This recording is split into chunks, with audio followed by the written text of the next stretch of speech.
Hey, you remember Friday? I was real excited. I did a hand sanding demonstration on this Crescent here. And then I come back Monday morning and I look at it and I say, despicable, disgusting, absolutely terrible. We can't let this stand. So we're gonna bring out the big guns here. We're gonna get serious. We're gonna show this thing, as well as some of our other tools here, what the trusty Dremel tool can do. Trusty Dremel. Anyway, let's get to it. We're gonna do a hand sanding finish as an afterthought after we hit it with the old Dremel here. So I'm gonna go in a horizontal pattern on this Crescent adjustable wrench, and that will be, we're gonna get all these pits out. I don't know if you can see here, but man, there's a lot of pitting, just pockmarked, hideous. So even though it's got this like mirror finish going on, it's just this, oh, what's the point? Why did I exert all that energy? Well, to teach you something, and teach myself something here. So let's get to it. I plugged in the wrong thing. What else is new? Let's just get right into it. I'm gonna do this at a lower speed. I'm gonna go down to like a 2.5, 3, something like that. I'm not gonna go too crazy. Somewhere about there. Yeah, about a 2 should be good. We'll try that.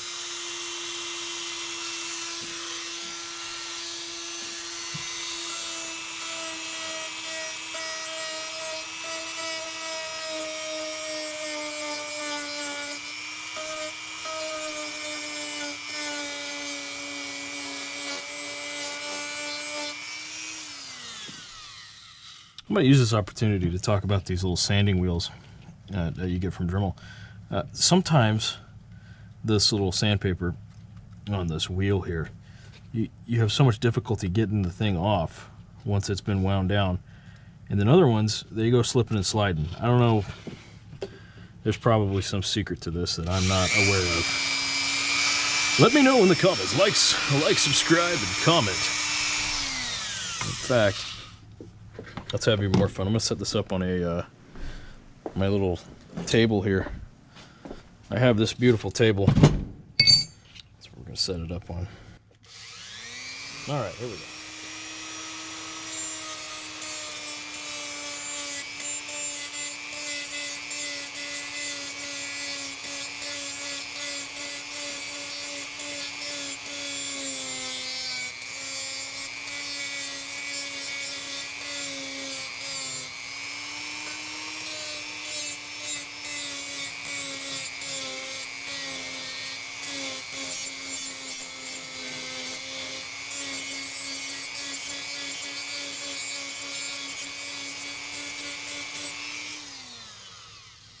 You know what never gets annoying?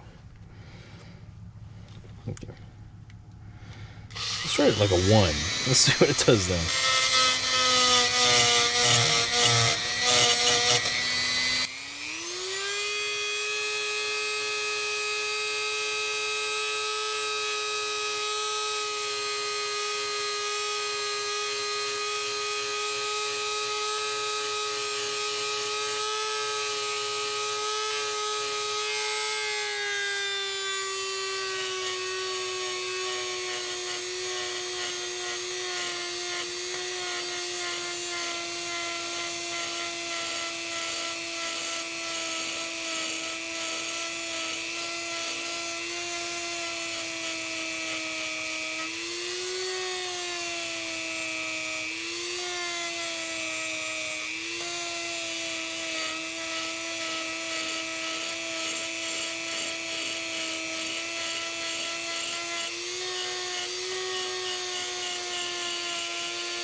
Still some little pits in there.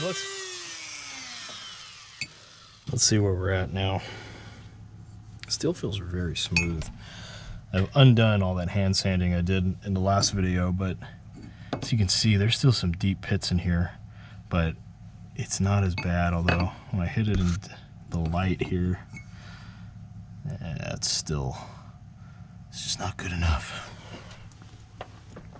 But I think it's a little more acceptable compared to that. You see that? So let's do like a before and after here. Let's just get down in here and see. Then we'll do this side.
Thing's about to fly away.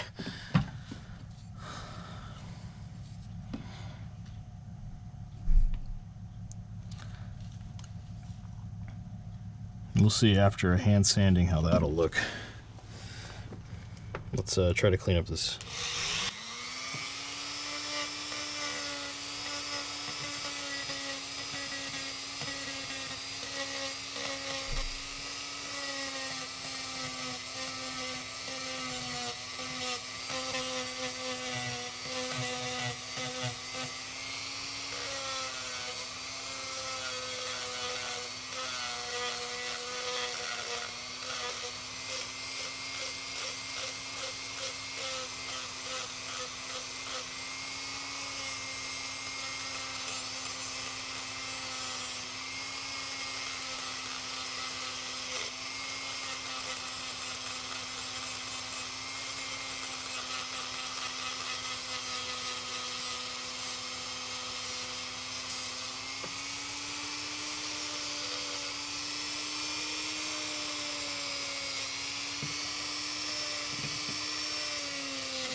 I'm just checking the lines.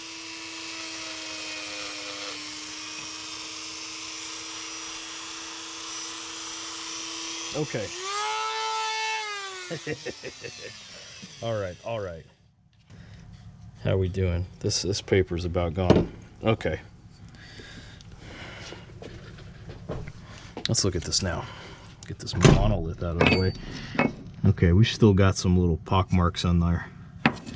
And I mean, I could just keep at it. I could also, like I did on the Ridgid here, use the grinding stone. But that's going to take too much.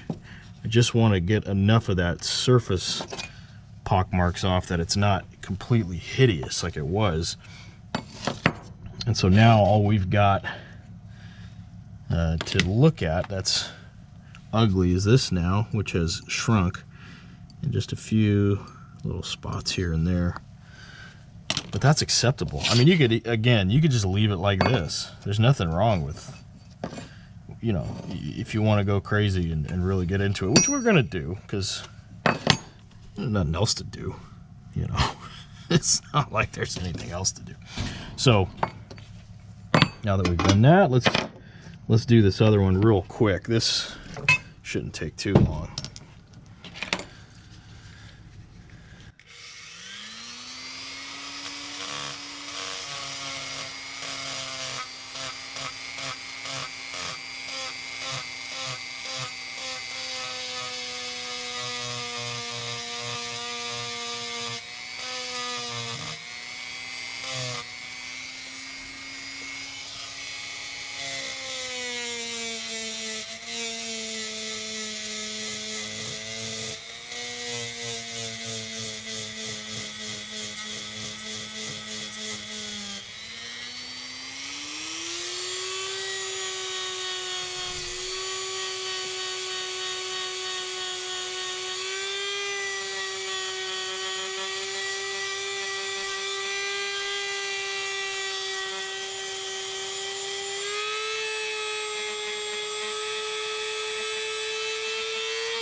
Well, this sandpaper's about had it. Let's remove this. And again, here's what we're going to find is that it's almost impossible to get this off without a struggle. And then when I put a new one on, it's just going to slip and slide. It's just the nature of this whole exercise here. I have to pretty much rip it to shreds to get it to come off. And this new one will just, this will go sliding around probably for the first few passes. Let's just finish this off real quick.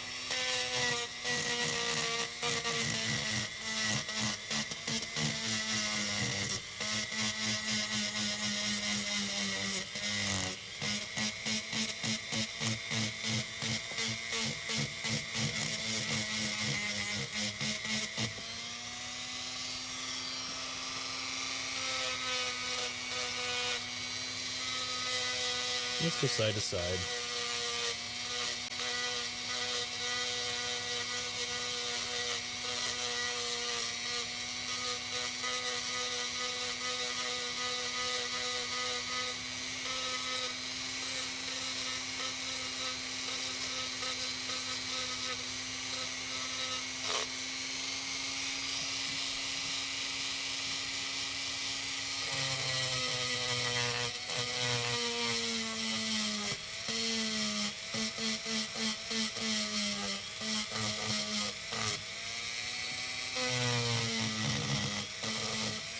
Like, I really should have this in the vise.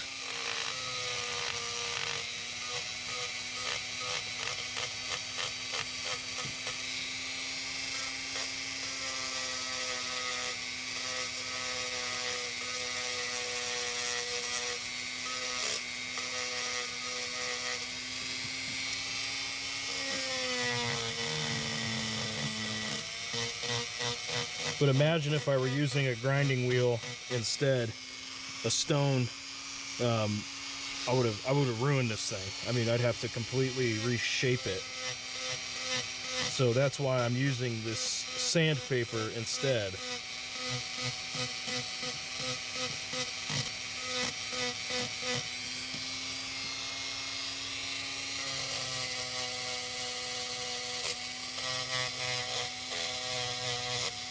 Uh-oh.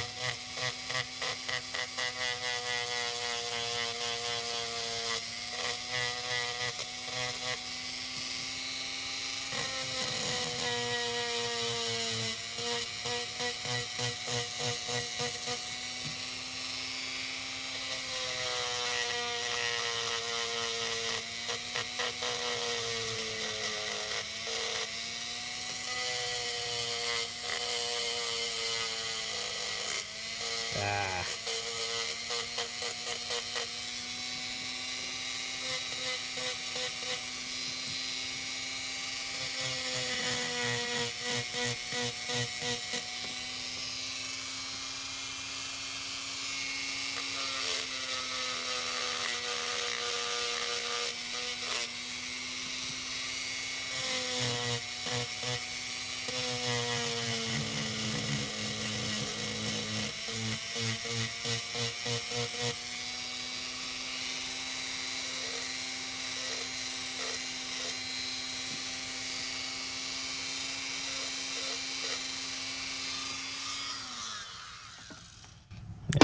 Yeah, I feel pretty good about that. All right. Now I'm going to do something that you may not like. I'm just going to put this back together. We're not saying it's done. That's not what's happening. I'm just putting it back together. If I want to, I can use it. Or whatever. You see, now we've got a little bit of a gap. Yeah, not really, not too bad. What I'll probably end up doing is taking the top here to the grinder just to make it even. So you can see this is now a little proud because I ground down that chipped area. But again, I don't know if you could hear me over the sound of the tool, which I do lower when I edit these together. What I was saying is I wasn't using a grinding stone attachment to the Dremel like I used on the Ridgid earlier in a few videos back or whatever, because it would take too much out of this. And if I made a mistake, like my hand slipped, which it did a few times there, then I would have to do more work on it. You see, for instance here, my hand slipped here. Right here, there was already problems here, and then I made it worse. So what I'm gonna do now is take, and it's still good, we're gonna sand the areas that I want sanded. We'll do a hand sand finish later, probably tomorrow, and then that will be, this is ready for paint. This is our demonstration. I've got a drawer full of these, so I'm not as concerned about getting the Crescent wrench, you know, fully in order. Now I've already hit this with the grinding wheel, but as you can tell, or not grinding wheel, but the grinding attachment for the rotary tool, the Dremel brand rotary tool. And what I'm going to do now is hit it with the sander. That way I'm not risking taking anything off, and it's just recreating as if my hand were somehow moving it. Oh gee, what's the does it tell us the RPM? I don't know. How many? 30,000. Don't go over 30,000, so we'll just assume 5,000 to 30,000 RPM. So you know, I don't think I'll be able to do that. You wouldn't even see my hand. It would just be like still. And you could say, oh yeah, see, I'm sanding. Sanding as fast as the Dremel goes. So here we go. I'm going to hit the jaw here. I'm going to hit whatever this part of the wrench is called, and I'll hit the jaw up here as well. The teeth, the side of the teeth here of the jaw. Are you ready? I'm ready.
I'm thinking this paper's about shot. You know, parts of it are, but parts of it aren't. That's really annoying. So let's just do it till it disintegrates.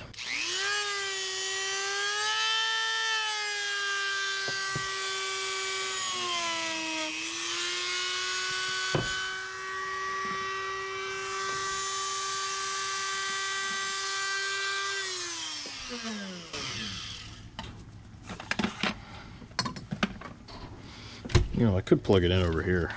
I just go what's closest to me. I don't want to inconvenience myself here and then be inconvenienced the whole time.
No sparks.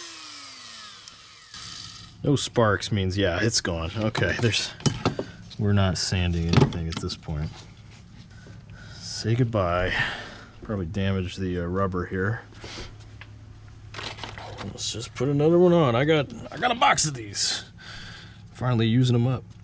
I mean, that's why they're going so fast. I've had them for so long. Let's go. Here we go.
Now, if you look at a modern, let's look at a modern one. Let's look at the new one, okay? I'll show you here for a second. Probably gonna have to edit this out. No. Now look, even on these, there's that pit, there's that those little spots.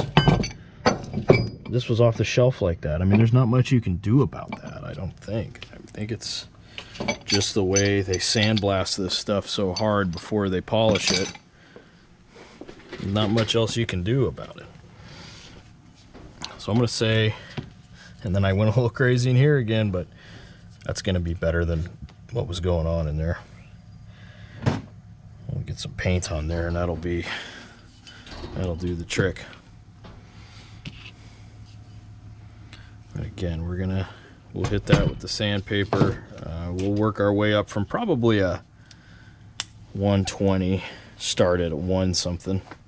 At least 120, is that even a sandpaper number? I don't know. We'll start at a 100, whatever, and then move up to the polishing.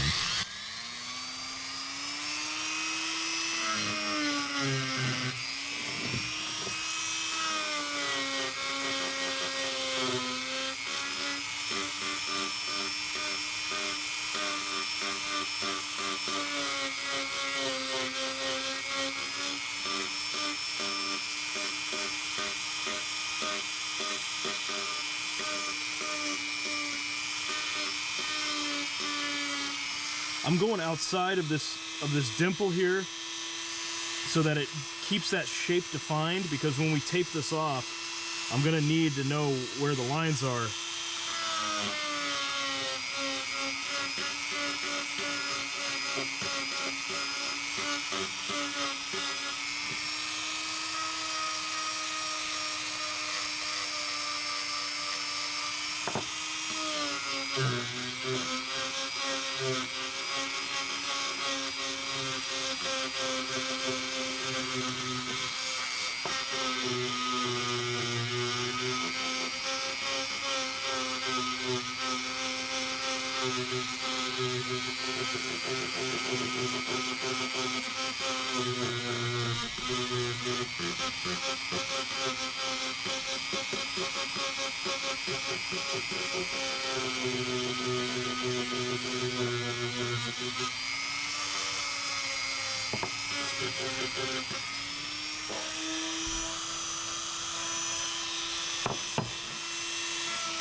Those sparks. Not a good sign. Yeah, a couple. Getting a couple. There we go. Know what that was about.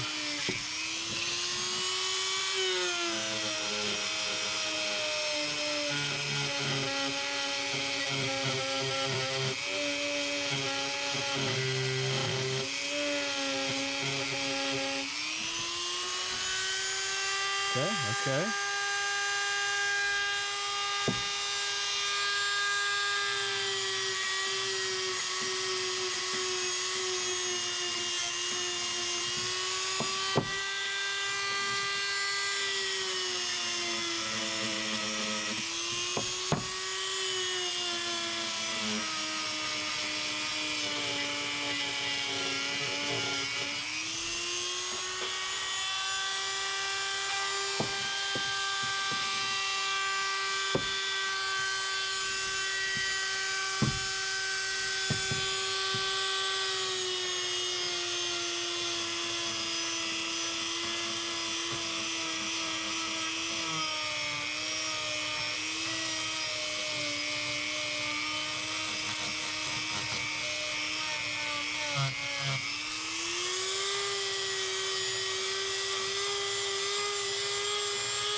Now what I'm doing here is I really want these numbers and this logo to stand out, so I'm going to hit that very lightly.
Let's see how we do. Let's see how it looks. Quite a bit of dust on it at the moment from sanding. But that's nice and shiny. Pockmarked though it is. It is a pipe wrench after all. Something like this, you know, you want it to be smooth and not to have as many imperfections. Pipe wrench, really not that big of a problem to have imperfections on. Let's get this out of the way. Let's see there, now we've got some shiny areas. This is going to be pretty pockmarked though, in some areas. Of course right here where I went a little wild, it's going to, with the grinding stone, it's going to look nice and smooth. But we're getting there. We are certainly getting there. Kind of want to do this again. It looks like, yes, this is pretty much gone. Again. If only they came off as easy as they go on.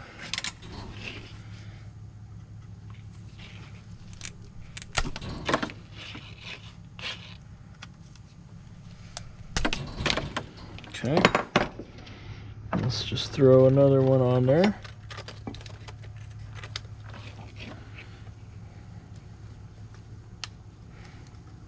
Just do it another pass on the upper jaw here. Then we'll talk about it.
Okay.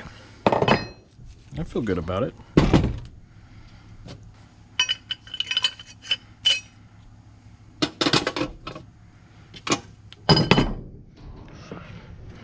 It's chrome. No, not chrome, but yeah, it's getting there. It's getting to be something that we could say is shiny. What all have we done to it so far? Let's think about that. Well, we've degreased it. We've de-rusted it. We've hit it with a wire wheel. We've hit it with a grinding stone. That was to get this handle in a decent shape. What else have we done? Well, now we've sanded it down with a Dremel.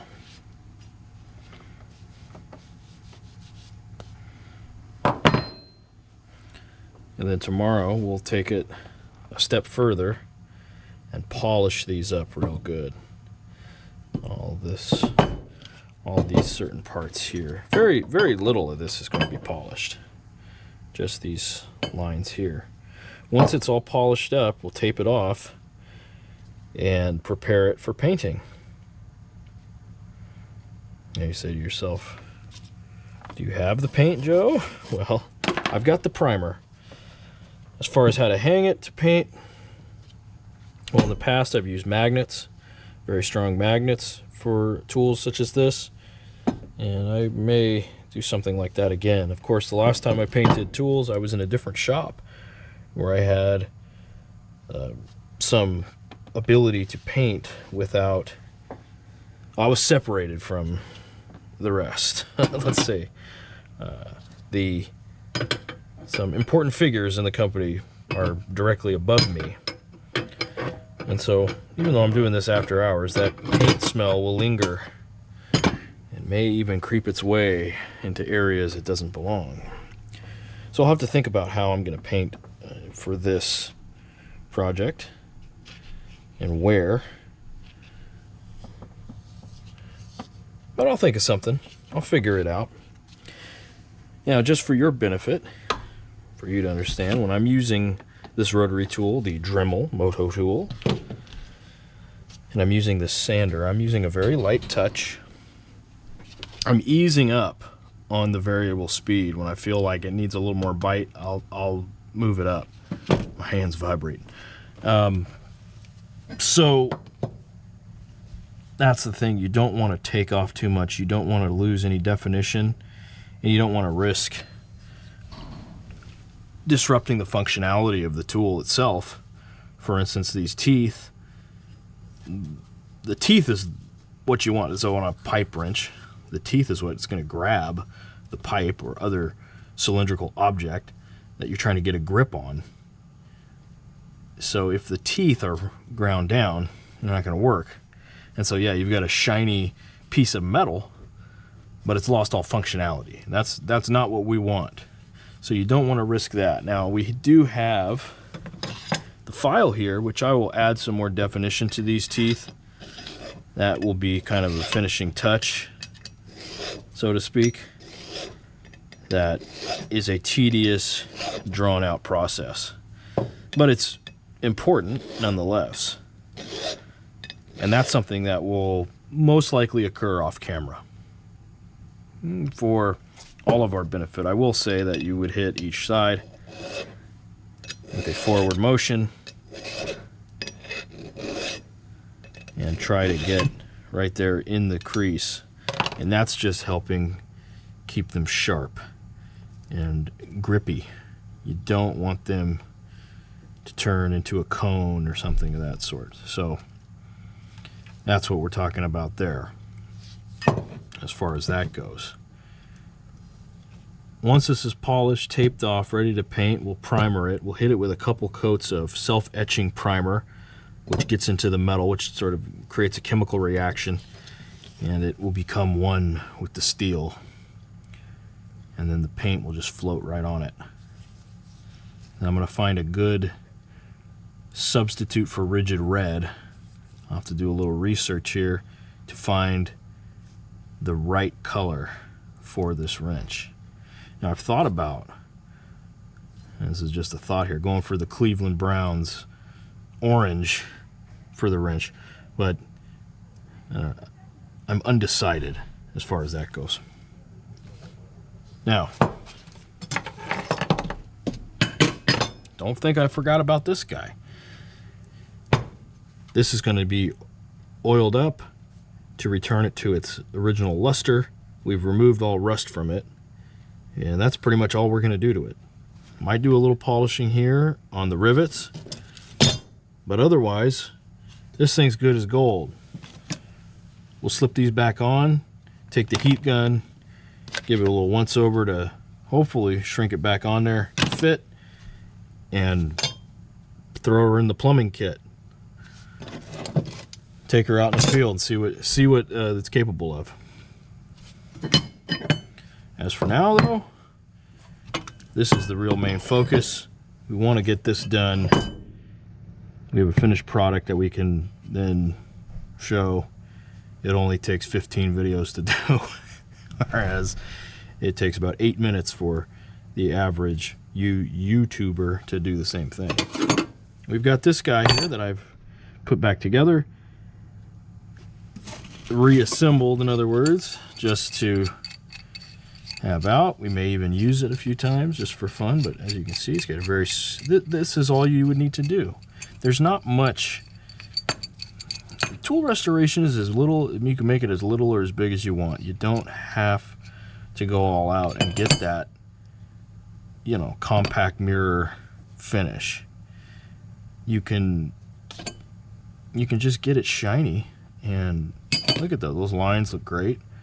You want to cross there, that's just as good. You know, you could buy a tool off the shelf that looks like that. Well, maybe not with a handle. We're gonna have to do something about that, and that'll be when we hand sand this again. We'll actually hit the body of this, unlike we did the other day where I was just doing a quick demonstration, introducing the principles and the techniques of sanding until your hands are numb. That's what it's all about, friends. That's what we're here to do. But yeah, I'm very excited to get this going. Amping myself up, as it were. I sound very excited and thrilled to do. No, but seriously, this is a whole bunch of fun, a great hobby to get involved in if you can, if you have the time and the energy and the patience. You can really make something of it. Of course, if you have a weekend to yourself, you don't have many responsibilities or something like that, you could probably knock this out in a couple days. I'm doing this slowly, drip feeding you, because that's how I want to do it. I don't think there's enough of that out there. There's plenty of, look at this neat magic trick I can do, but this isn't a magic trick. It's magic, sure, but it's not a magic trick. This is real work and rewarding work. With that, we will see you all next time, where we turn this trash into treasure. No, I'm not gonna do that. I'm not gonna go that route. We are gonna turn this very good tool into a nice, shiny, brand new looking tool. So we'll see you all next time. Thanks for watching.